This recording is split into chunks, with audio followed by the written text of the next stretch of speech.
မင်္ဂလာပါရှင်ကျမတော့ထထန်းရှိနေတော့ဝါဝင်းသူဖြစ်ပါတယ်ရှင်မိကုံမြတ်တာကိုပြန်လည်ပြီးဖြေချပေးမှာပါ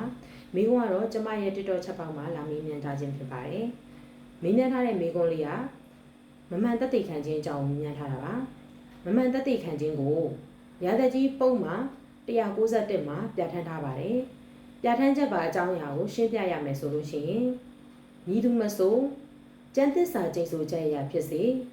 ဥပဒေမှာအတိလင်းဖော်ပြထားတဲ့ပြဋ္ဌာန်းချက်အရာဖြစ်စေအမှန်ထွက်ဆိုရန်တာဝန်ရှိပါလျက်နဲ့ဒါမှမဟုတ်အကြောင်းအရာတစ်ခုနဲ့ပတ်သက်ပြီးတော့ကြေညာဖို့လို့ဥပဒေအရတာဝန်ရှိတော်လဲပဲမိမိမသိတာကိုသိတယ်လို့ထွက်ဆိုတာမမှန်သက်သေခံရရောက်ပါတယ်မိမိမယုံကြည်တဲ့အရာကိုယုံကြည်တယ်လို့ထွက်ဆိုတာကလည်းမမှန်သက်သေခံရရောက်ပါတယ်လို့ပြန်လည်ပြီးတော့ရှင်းပြပေးလိုက်ပါတယ်ကျေးဇူးတင်ပါတယ်ရှင်